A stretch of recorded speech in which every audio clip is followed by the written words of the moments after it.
everybody, and welcome back to another Horror Film Lovers Mainstream Monday. I'm your host, Jonathan Moody, and I've got my awesome co-host, John Ward. How are you doing, John? I am fine. Thank you for calling me awesome. I appreciate that. So I don't even get that from my own mother. So thank you. I appreciate it. I thought you were getting excited about the co-host part, but all right, awesome. Well, I like the co-host too, but awesome co-host is the best. Awesome co-host is the best. So yes, we're here to talk about Scream 3. We just did 1 and 2, now the third, which was my least favorite, and I think still is my least favorite of all the Scream movies, and everything. We'll get into that more later. But and I think I even said before to you that it's got the worst ending, I think, of all of the Scream movies, and I think you were shocked when you heard that, before. So I am shocked. Yes. So we'll get into that later when we get into the ending. So let's talk about the film. So the film starts out with Cotton Weary, who is driving down the LA freeway with nasty ass traffic, as it has, right? Which is typical 405 type traffic, very typical LA traffic. Yep. Typical LA traffic. He's driving down. He gets a phone call from his cellular phone or his car phone or whatever it was. I think it was cell or car. It doesn't really matter. He's on the phone and he hears this beautiful voice chatting, kind of like, "Oh, you must be that guy, blah, blah, blah, that's on all the billboards, Cotton Weary. Oh my God. And I'm such a fan." And all of a sudden the voice turns sinister and we find out it's Ghostface, and he can now manipulate people's voices, which I thought was a pretty cool, little trick. We've talked about this earlier too, that let's let everybody know we tried to do this before and things didn't work out. Bad internet failed connection. So yeah, we were very bad internet connection. Yeah, let's retry this and do it again. And this is the episode. So there you go. But so we talked about it. We did about 20 minutes. So we got through a good amount actually of it, probably half of what we would have talked about. So Cotton is worried because Ghostface now, whoever Ghostface is, wants Sydney's address. Now, I'm not sure. Do you think that Ghostface just wanted to kill Sydney? If he had given him her address, you think he would have just, gone over to Sydney's house and tried to kill her?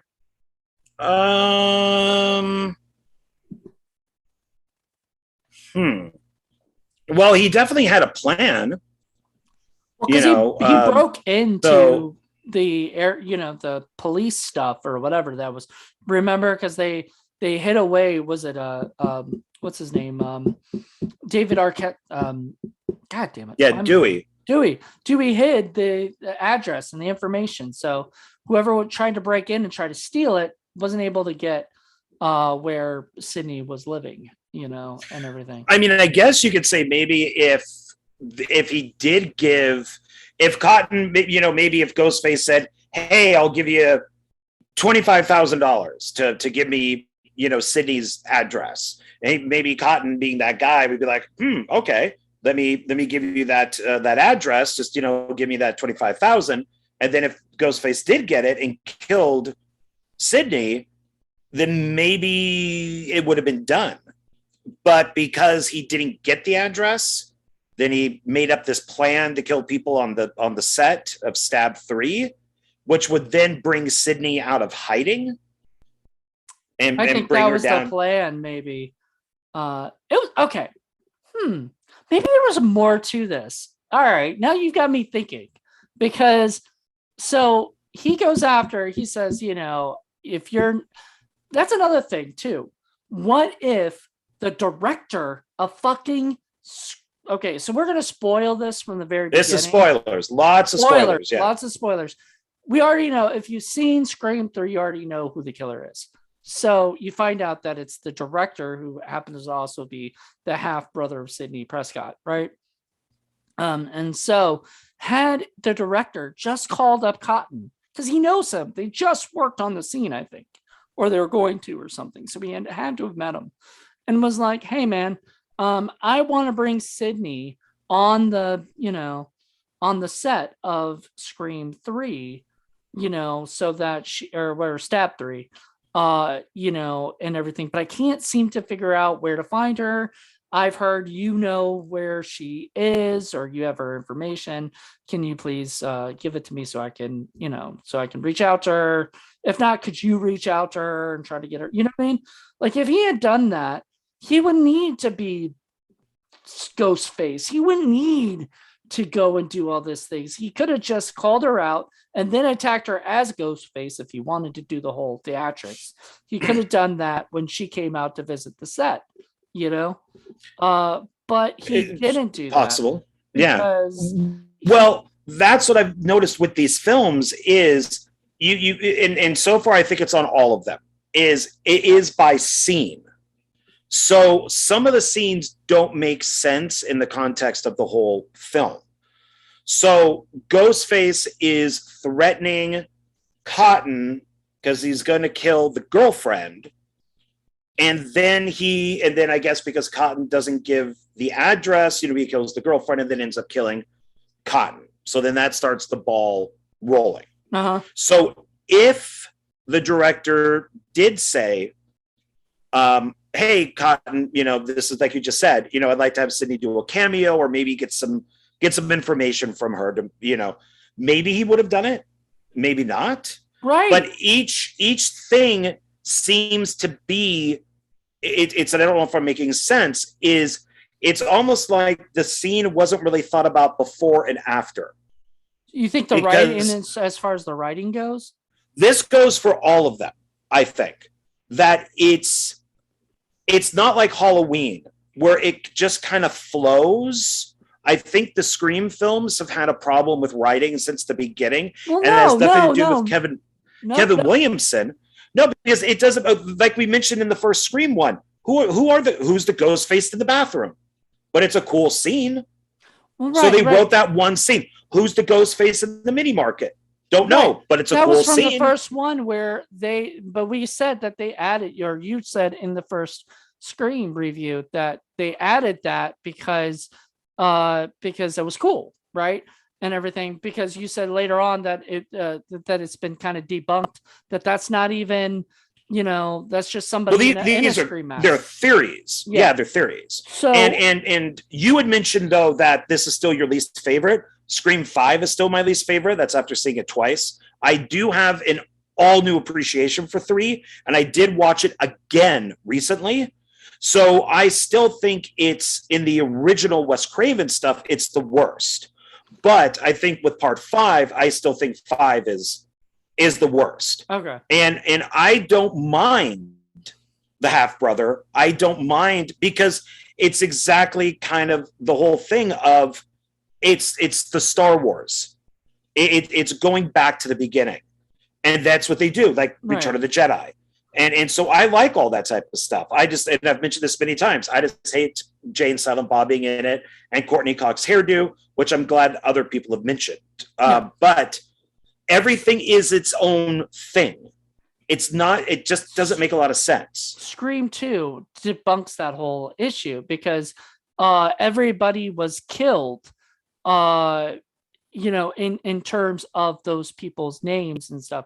Casey Becker, in the first original Scream, there's CC something, which was her real name was Casey. So those people are actually killing them from the names of people from Woodsboro. So that, to me, I think it makes more sense in part 3, because he's going off the script, off of the character names, which Parker Posey even mentioned. She goes, well, why kill me when he could just kill the actual Gale Weathers?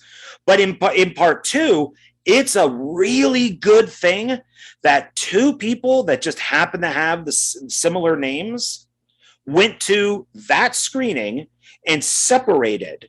See, that's what I'm talking about, is that if Jada Pinkett Smith would have just, let's say she left the movie, or what if her boyfriend, I'm blanking on his name, what if the boyfriend just took a piss in a urinal? Right. It's just, it's the script says, and I'm not saying it's bad writing. What I'm saying is that they seem to write by scene. And it's, oh, this is a cool scene. He'll go into the bathroom and get stabbed in the ear. And then, so it's not like, oh, well, this flows to this, which flows to this, which flows to this. It's just, it's one of those things. And Stab 3, I think, does a better job of that, even though there are a lot of questions. Like, how does Sydney pay for her house? What does she do to make money? Wait, in Scream 3? Yeah. Oh, she worked at that hotline. So that's free. Are you sure she's not getting paid for that? One, she uses a fake name. And two, a lot of these hotlines are free. People don't get paid for them. Okay. Because it's normally victims that work on the other end of the phone to talk to somebody who's calling in. So I just assumed it was that, or now that I'm assuming maybe it's the dad just helps her out right now because she's, her dad came out and visited and everything to her. And that is an expensive piece of property that she's on with all that security. And that's an expensive place. Like, you get that Cotton Weary would live in some, like, a fancy kind of like condo thing and like that apartment complex because he has his own show. Well, but maybe also she gets royalties from the books and stuff for using her real names. I don't know. There might be from the Woodsboro books, murder. I would say she wouldn't get any of that because she's not getting along with Gail. It all kind of goes back to her kind of love-hate relationship with Gail. And it makes sense, of course, that Parker Posey, being an actress, would live up in the Hollywood Hills. David Arquette lives in the RV. So certain things make sense. Lance Hendrickson, as the producer, lives in the giant mansion. All this type of stuff. But there are some things that don't make sense. Yeah, no, I agree with that. I never thought about why she lived there. I mean, most of the time when I watch these movies, I'm not thinking about that. I'm just looking at it going, that's, that's where she lives. And most of the time, a lot of movies don't actually talk about the jobs that people have or whatever. So when I said, I just assumed that she got paid for that hotline thing, even though she doesn't use she calls in on a different name or whatever so that she doesn't get, I thought maybe that was just a deal that they had made, that she would have a name so she didn't get, her name out there. No, I would guess nobody knows who that is. Yeah. Well, she just called in wanting to help women and just said, yeah, my name is, I forget what it is. But she's like, yeah, my name's Sarah. So another thing that really annoyed me in this movie, and this is what I think I hated, because I was trying to remember why I didn't like this movie for the longest time, other than the ending. But the biggest problem I have with this movie was the mother connection when she's having those dreams or whatever that is, like those like freakouts thing. It just felt like they were throwing that in there to like give us a couple, like, we talked about this in the part 1. They gave us extra stuff, like they gave us the principal had to die because to pad out scenes. I feel like that was there because there was no mother stuff that Nev was dealing with at that time, but there was mother stuff that she didn't know about, all this stuff. It might have been added in because they mentioned that in one of the 2 documentaries that's on the DVD, on the Blu-ray set, is that they say that that wasn't Kevin Williamson. That was the second writer. That was that Ethan guy who came in. Aaron, that he wrote that mother stuff in.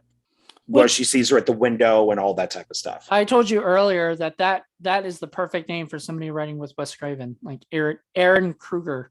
He sounds like he's Freddy Krueger's like brother, right? Who's writing for Kevin, or writing for Kevin Williamson, who unfortunately was way too busy at that time directing his own movie and writing a million other things and show running.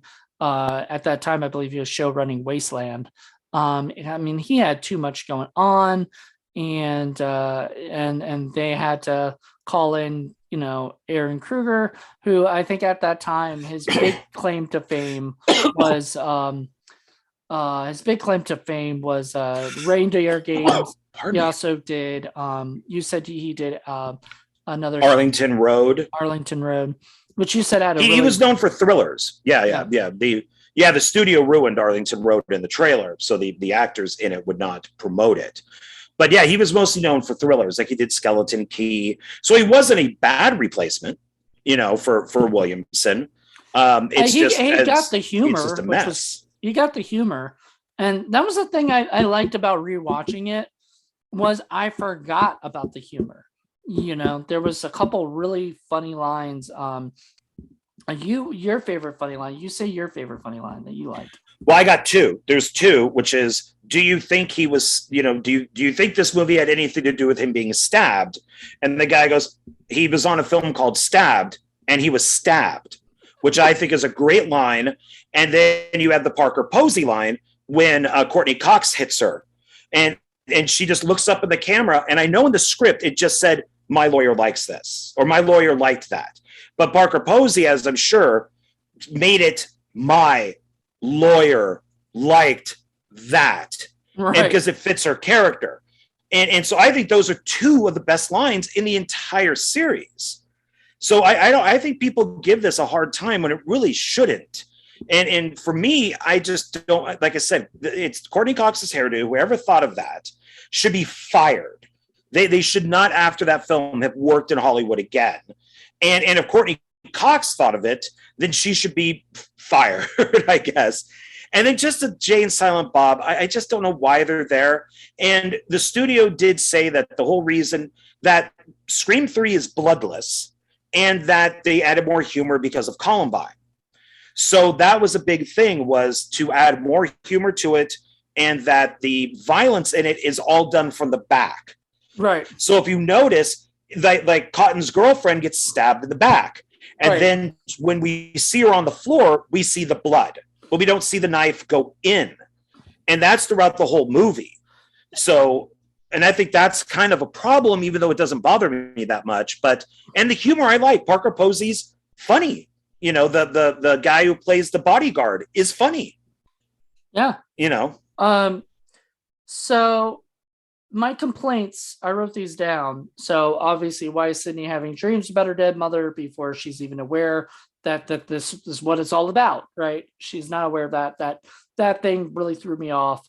How could okay, so we talked about how the killer had a voice box, a voice changer, and that was kind of a cool little thing. It was a trick. It was a way to be different with the voice thing, right? But even you said in the last review thing that we tried to do that it didn't really make any sense, or whatever, because how do you record all these people saying these things and having stuff like that? Well, I wrote this down, and I forgot to tell you this, but how could the killer have Stu and Billy's voice in the voice changer?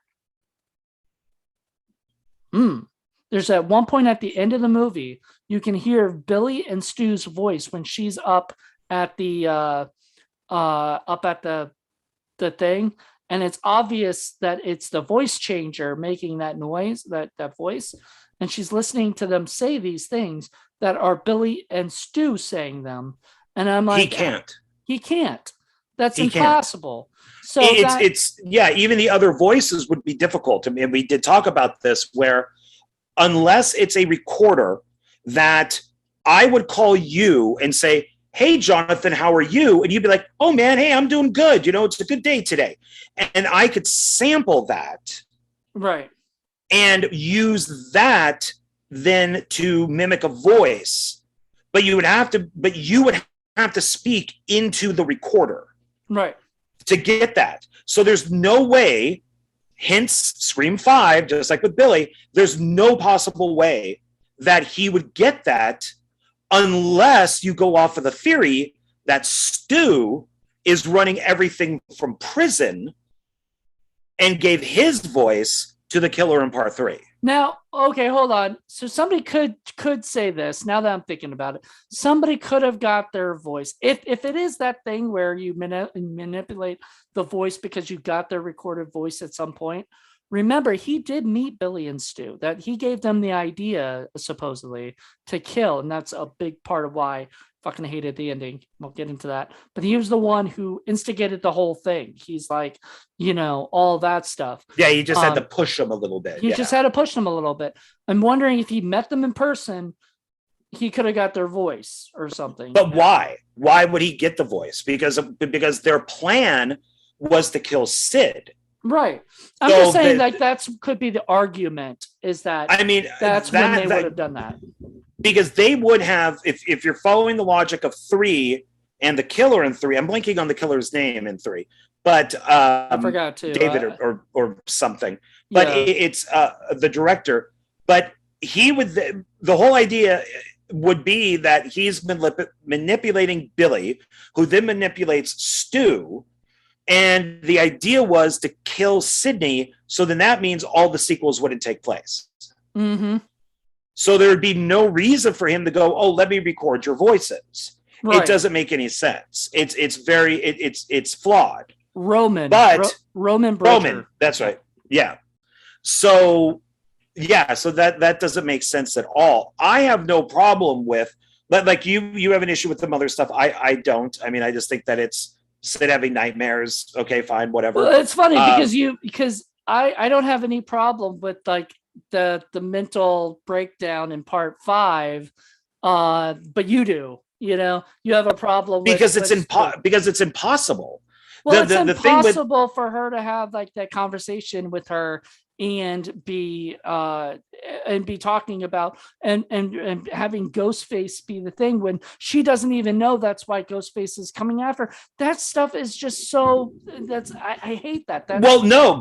Because she would have a memory of her mother before she died, so she could have a memory of her mother in a nightgown, before she died. And she obviously knows what Ghostface looks like from 2 movies. But she doesn't know Ghostface knows who her mother is or doesn't know she would still about it.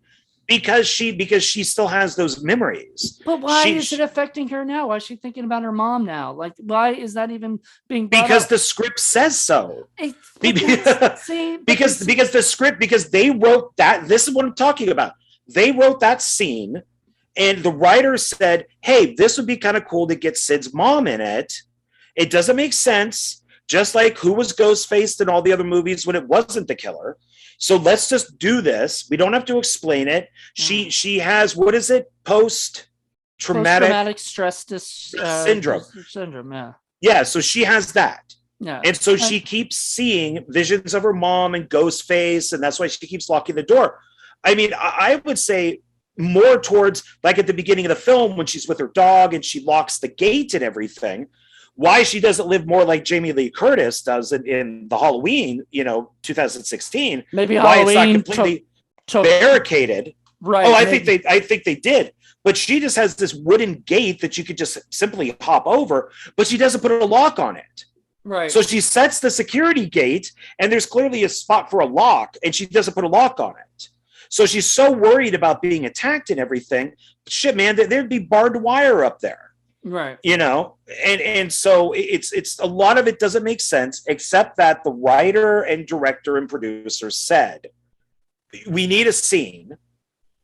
So what could we put in here? Well, the film deals with the mom. Okay, have her dream of the mom, and then we'll have the mom back. So it's kind of like what you were saying. Like, did they need an extra scene? Probably. Okay. So the other thing that bothered me, and this is the last thing that I wrote as my complaint, was that when Sidney was at the mansion, so Courtney Cox's character found the hidden passageway what's her name? The other Gail, Parker Posey's character found the hidden passageway by accident. She pressed something and oh my God, right? Fucking Sidney knew exactly where a hidden passage was. And I said, bullshit. She would not know that this place even like, who the fuck goes? It's a mansion. It must have a secret passage. Like, that's bullshit. That just was like, okay, well, we need her to find the place so that she can go in there and everything. So let's just, you know what I mean? Sidney wouldn't, but everybody else would, because Roman says it when he's kind of giving them like a little tour. Exactly. He's talking about the parties, but yeah, I don't remember that with Sidney. No, so and she found it. Wouldn't make so sense. No, it made no sense. It was bullshit. I saw that. I go, no, No. It's because they wanted to make Sydney badass at that particular moment, that she would be able to find the thing without even knowing that there would be one. And it's no, just, you'd already Sydney was such, this is the worst Sydney's ever been, ever. And that even includes 5, where she's only in it for 5 minutes. Yeah, like that kind of pissed me off. And we'll get into 5 later about that. Like, but this movie pissed me off because they made her, I understand she did not want to come back. You do realize that, right?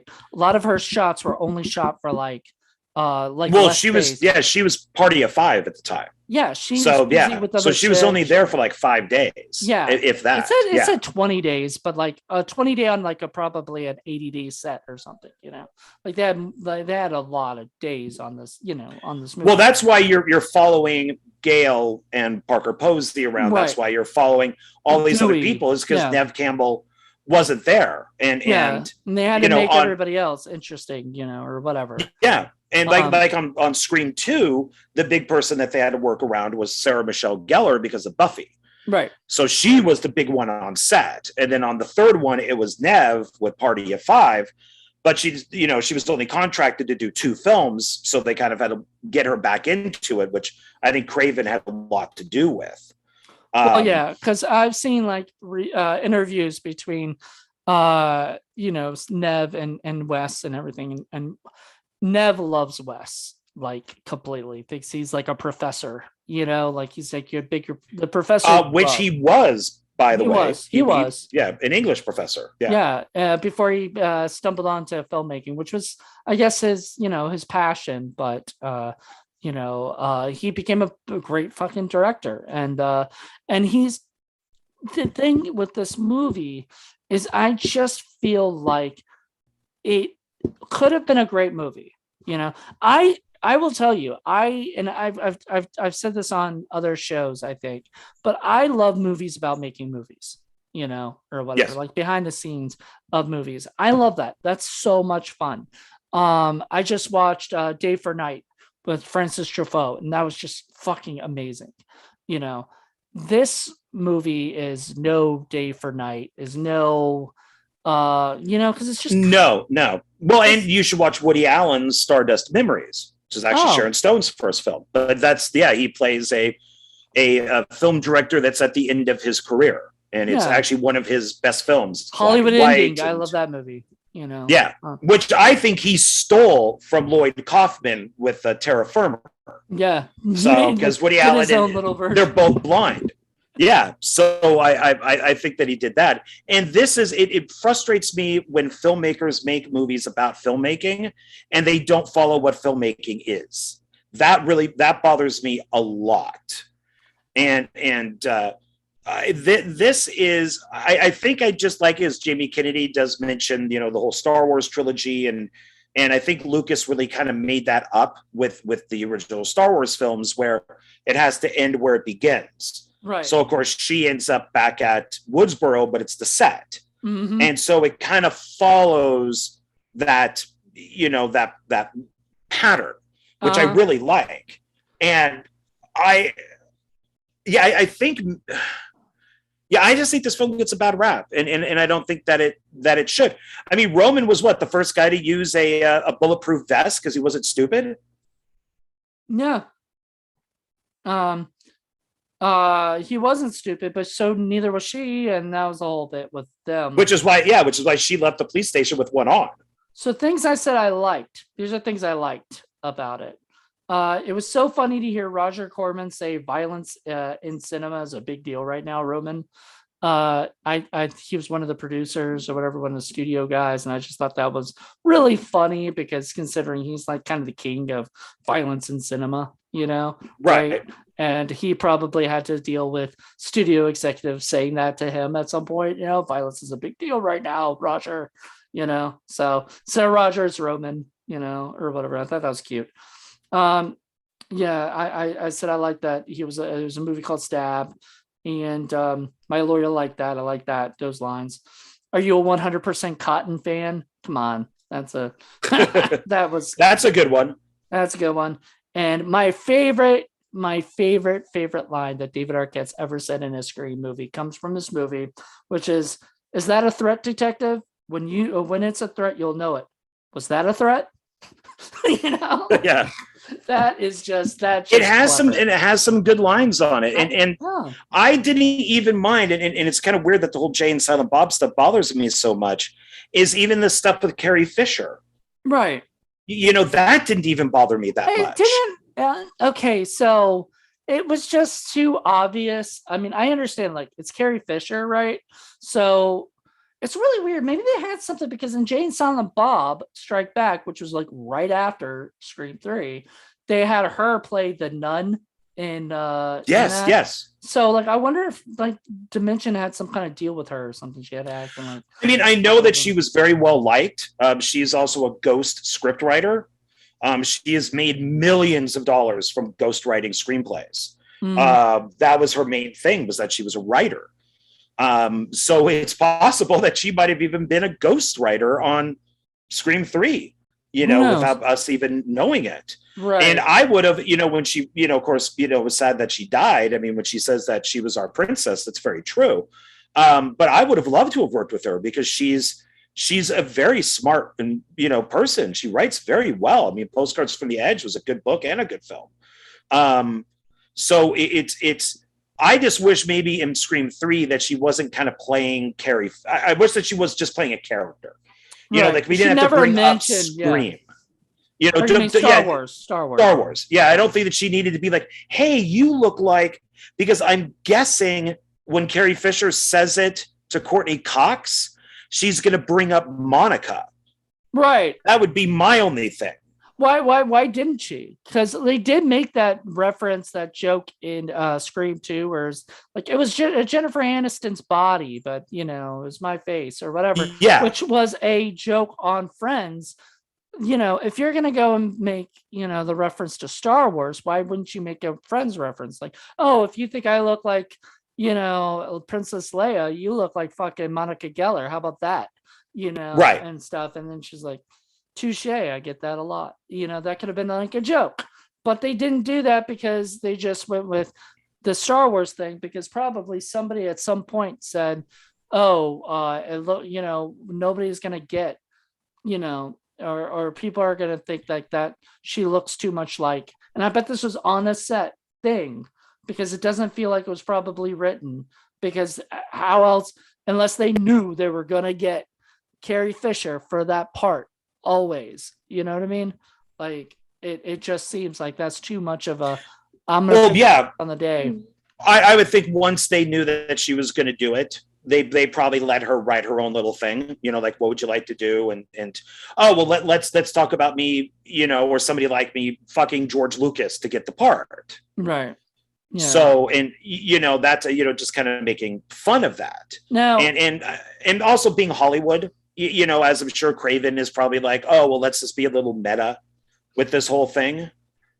Okay, so I do want to mention that considering this was a Dimension film, which means it was produced by Harvey and Bob Weinstein, this movie went there.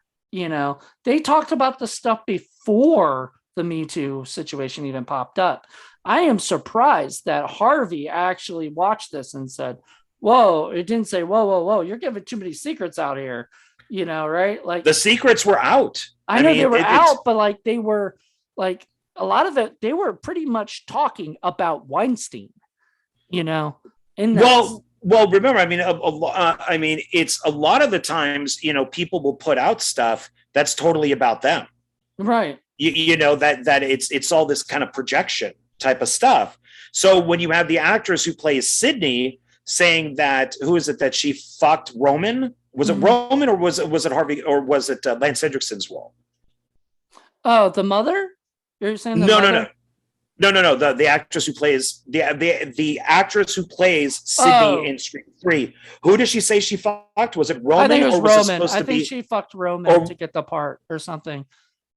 Or maybe it was Lance Hendrickson. I can't tell. I think it was Lance Hendrickson. Okay. Who she says it. Then I have a feeling, I think it's McCarthy, who might have slept with Roman. Okay. Yeah. to get it. Right. And then the black guy sits there and says, I'm not leaving this movie because there's no roles for black people out there. So a lot of the stuff is brought up, and I think it's all projection.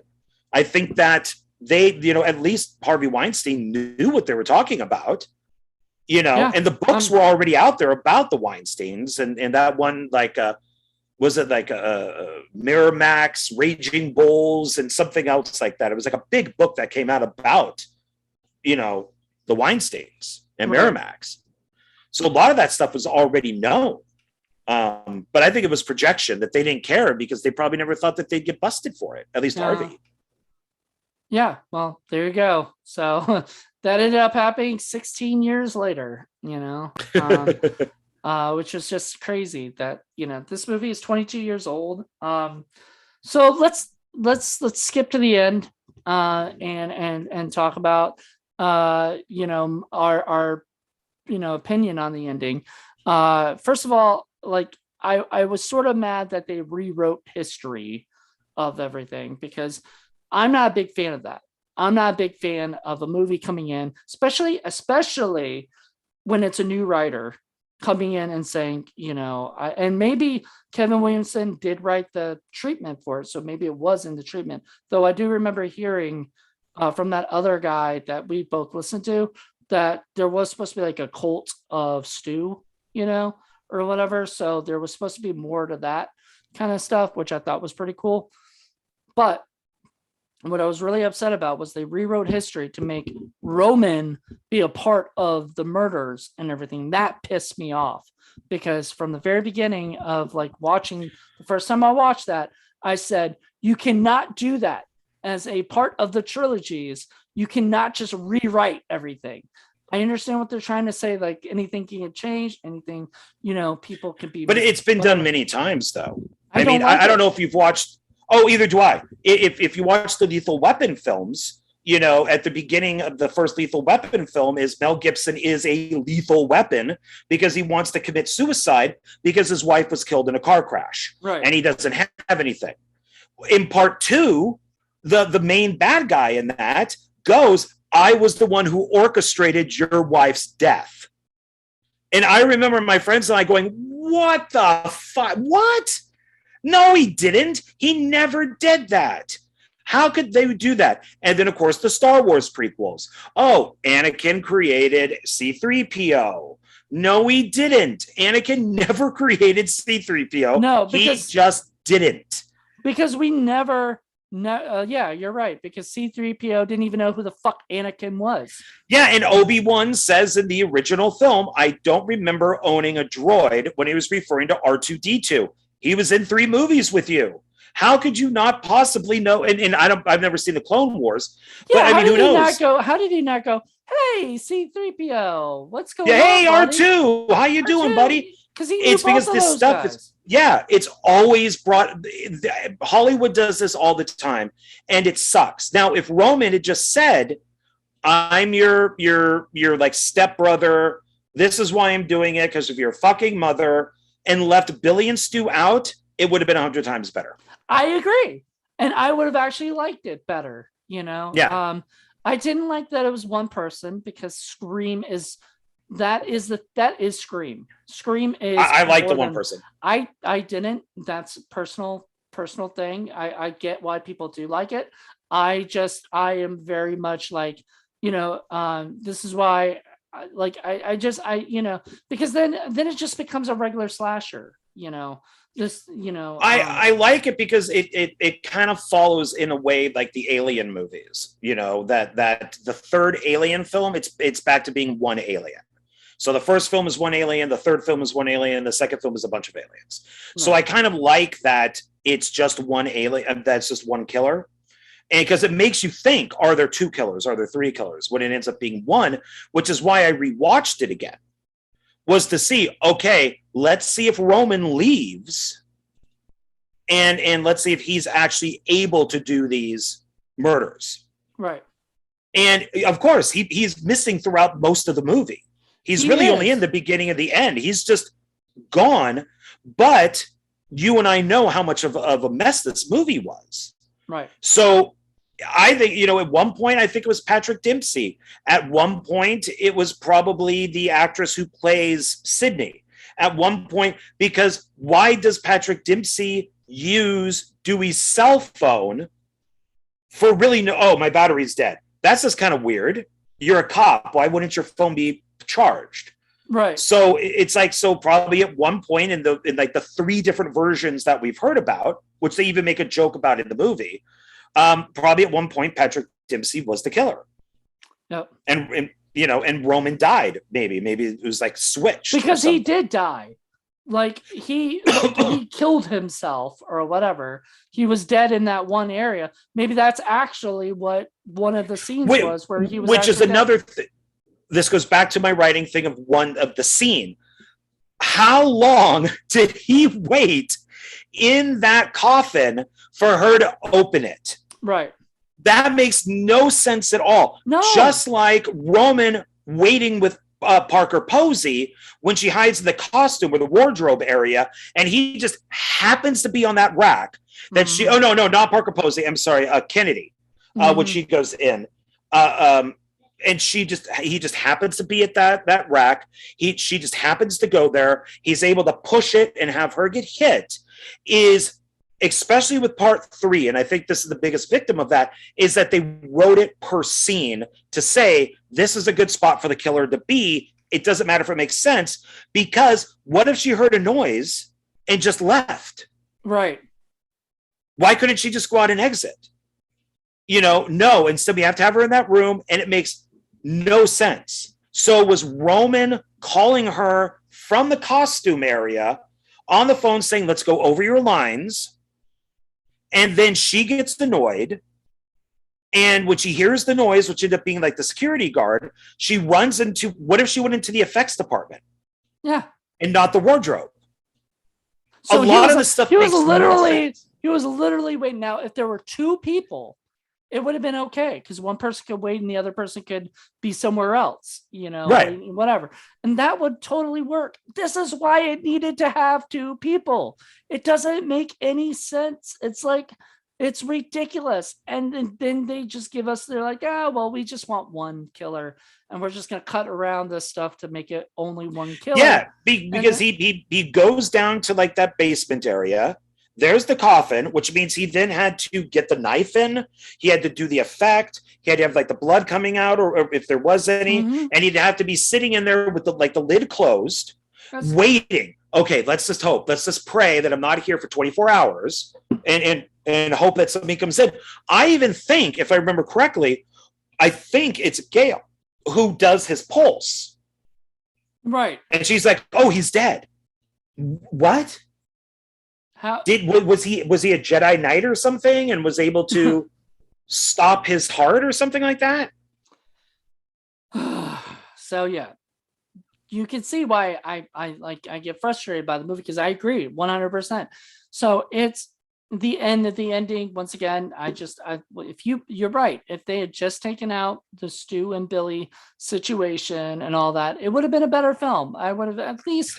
It would have been a plausible film, and I would have been okay with it, and I wouldn't have hated it for so long. But I always remember hating Roman. I hate that you barely see him, you barely get to know him, because in the other movies you see the killers all the time. You see what's her name, and now it's making sense. They did it because there was one killer, so you know what I mean. So like, he has to disappear. He has to disappear, but you don't get to know him at all during the movie. So like when they're like, "Oh, I'm your brother and you're supposed to care about me," and at the end they're holding hands or whatever bullshit, and I was like, "Oh, this is ridiculous. I hate this. This is dumb. I fucking want this movie to die." I do like him as the director, because I do like him saying, like when Lance Hendrickson says, "Don't worry, you being associated with this film and all the deaths will help your career," and he's like, "Really? Do you think so?" Because like he's like, "Wow, okay, great. As long as I could get more, more directing out of it, and more directing out of it while I'm fucking killing all these people myself." Yeah, because that's the thing that he should have been playing off of. That is, if all these people die and I'm the survivor, I'm the director. studios will use that to their advantage and say, this is the survivor who, now we're going to give him, he's going to be directing a film here. That makes way more sense than, having him be a half brother. Like if they just played on that angle, and made it all about the movies, which if you watch every single Scream movie except for the third one, that's exactly what each killer is trying to do. Look at Stu and Billy. They want to create a real life horror film, and be the sole survivors of the horror film. Mickey wants a fucking in Scream 2 wants a fucking court. He wants to stay in court where he can say it was the movies. Where he becomes famous. Yeah. Where he gets famous for that. Part 3 or part 4, it's about we'll get to that on our next show, but like that's the point too. She wants to be loved. She wants to be loved. It's all about fans. It's about fans. 5 even has that, and stuff where it's about, they want the once again, I guess it's fans, or it's like well, they want them to make Stab 9, I would assume, out of their story, right? So exactly. They would be the survivors, they would be the consultants, right? They would maybe write the script for Stab 9 to get it back on track again, right? So this is the only one. 3 is really the only one where it's simply about mother rejection. And I would say that it's because Kevin Williamson came back and fixed those things, but then part 5 didn't have Kevin Williamson attached, and they understood the formula that comes. Aaron Kruger, I feel like, didn't either. If he didn't understand the formula, maybe he was thrown into it and had to write the script, quickly, and he wrote as well as he could of it. I don't know. I can't really put all the blame on the writer. I have to put all the blame on everybody who was attached to it, including Wes Craven, who I feel should have at some point go, I just don't like this idea. Now I understand we're doing it. It has to have a family member or something because it goes back to the original beginning. That could have been Stu. They were trying to say Stu was in jail, at some point. I don't understand why they didn't even go with that. Like why they just dismissed that idea whatsoever. It's because, as we know, that 3 was kind of a mess. So right. That's where I think it was more about writing scenes instead of writing a script. Yeah. So it's just, okay, we're going to be using, I don't know, the Paramount lot or wherever they were, and we have a wardrobe room. Uh-huh. So write a scene in the wardrobe room. Okay, where we have access to this house that maybe it's real or not, that has secret passageways, because there are houses in LA that have they're like mini castles that have secret passageways. Okay, now use the secret passageways. So it's not like, I don't think that there was a real thought or cohesive thought on where to take part 3, because it is kind of all over the place. Mm-hmm. So, the first one is primarily at Stu's house. That's the last half of the movie. The second one is at school. So the third one technically really should have been at the studio. Right. All at the studio. The whole ending of the movie should have taken place on that studio set. It would have been really cool had that been the ending. And that was the time she went back to Woodsboro at that time, right? Where she got to see all the sets. That scene was I'll say that I'm very happy I watched the movie again, because it did have some humor and it did have some fucking cool scenes. So I told you before, I was never going to buy part 3. And I've changed my mind after watching it. I will buy part 3 and I'll probably watch it every now and then. I just still don't like it. I hate the ending. I agree with you. It should have been set. The ending should have been on the set. It should have climaxed there. They should have been actually back in Woodsboro, where she's walking around, she's running, and the killer's trying to kill her in her own fucking town. That would have been cool. But, they didn't have any of that. It just, they had this mansion, as you said. They're like, cool, we'll have secret passageways, we'll have a fake out with the death. So, all this stuff. Maybe, I don't know, whatever. It's bullshit. It was a terrible ending, and it deserved, like, it deserves its place last on my list, in my opinion. Yeah, for me, my rating is still, this part 5 is still, I like part 3 better. I'm gonna watch part 5 again probably tomorrow or something. I'm gonna go back to the theater and watch it. I was supposed to watch it yesterday, but when I have my days off, I like to have my days off. Gotta cherish those things, like, Yeah, they don't really happen that much, and so I really didn't watch much or do much yesterday, and I was very, very happy about that. But today I knew I had this and all these other stuff we're doing, so it's okay. But and tomorrow I have another day off for Valentine's Day, and I'm very happy. And I'm like, what better way to celebrate Valentine's Day but then watching Scream 5 again, and trying it out again, because who knows, I may think differently about it. I'm looking forward to it. But yes. There's major issues like continuity issues with 5, which we can get into with 5. Yes. Because of part 4, 5 has a lot of continuity errors. Yeah. So we'll talk about that later. But thank you for. Is there anything else you wanted to say about Scream 3 that you didn't get to mention? Oh, one thing that I mentioned in the original one that we tried to do was the Mandela effect. Mm-hmm. That I thought that was very weird. And there's actually 2 things in this. I actually thought of the other one. Is I could swear at the beginning of the film with Cotton that when his girlfriend's running around and you see the skylight up on top, that Ghostface jumped through it and landed behind her, and that's how she died. And of course, that never happened, but it's in my head that it did. I could totally see it right now.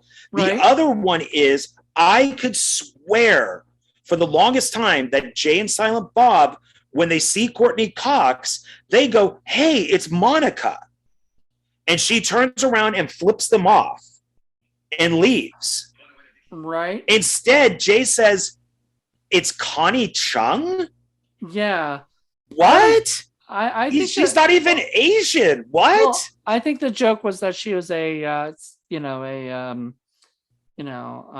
is it? That she's a reporter. So you just got his reporters wrong was supposed to be the joke, But then maybe don't use why an Asian one. I mean, there's plenty of regular reporters out there. Why not list even somebody from LA? You could list one of them. I mean, I don't get the. I think because Connie Chung was probably the most, famous, I guess, like one that everybody would know. I'm trying to. It's possible, but yeah, there's that I forgot to mention from the last one. I do like the whole beginning with Cotton. I do like that. Yeah, Sydney, how she pays for her home, and I'm not a big fan of her being part of the. That whole and the funny thing is, if Ghostface does get her phone number and he does call her, why doesn't he just go to her house? Yeah, I mean, that's a very good point, because I like that whole segment was ridiculous. Like, I think was that the part that's supposed to make her go back or something to everything? Yeah, because he calls her as a woman who's in distress. And then she's like, "Well, you don't have to tell me anything you don't want to." And then he goes, "Oh, well, what if I tell you this?" And then he changes the voice, which is weird, because then on the voice thing, he just has some random woman's voice on there, I guess, to fake her out. Right. And then that's when, and then once she starts hearing about the murders is when she heads back to, I guess she's already in LA. She just goes to the police department. Right. So, I mean, there's stuff like that we could talk about through this entire thing. I think Parker Posey, I think, is the best thing in the movie. I don't know how much of ad-libbing. I love the scene where they're in her house and they just found out about another murder, and she's like, that means I'm next. And she walks over and jumps into the big bodyguard's arms, Yeah. which I think was complete ad lib. A lot of probably Parker Posey's stuff was ad libbed. It has to be.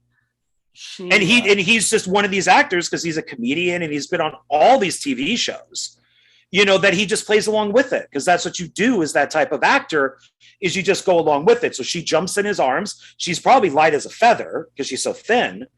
And then he just plays along with it. And everybody's trying not to laugh on set. And then once, Wes yells cut, everybody bursts out because it's funny.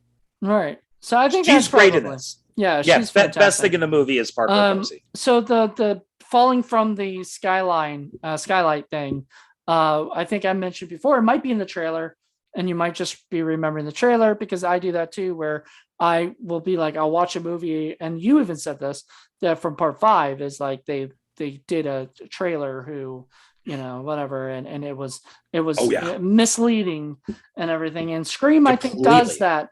Scream does that a lot because they want to divert your thoughts and stuff. So you want you to see this trailer a million times. You go to watch it, and then bam, something else happens, and you're like, wait, what? Like, I don't remember this stuff. Scream 4 had it where she's talking on the phone. Kirby is on the phone, and she's listing all the different remakes and everything, and then the killer goes, wrong, none of the above, and that never happens in the movie. And I was so mad when I first watched it, because I remember that line, and I was like so excited to hear Ghostface say that. He never says it, and then it's very much like boring, after that scene. Like, it's like Kirby goes outside, you know what I mean, and you know what I mean, and whatever. And I was like, oh, like, why didn't they have him say that at least? None of the above, but I'll let your boyfriend live, whatever. The worst offender of that is the first remake of Black Christmas. Okay. If you watch the trailer for Black Christmas, 25% of the movie is not there. They Dimension purposely went out and shot all new deaths.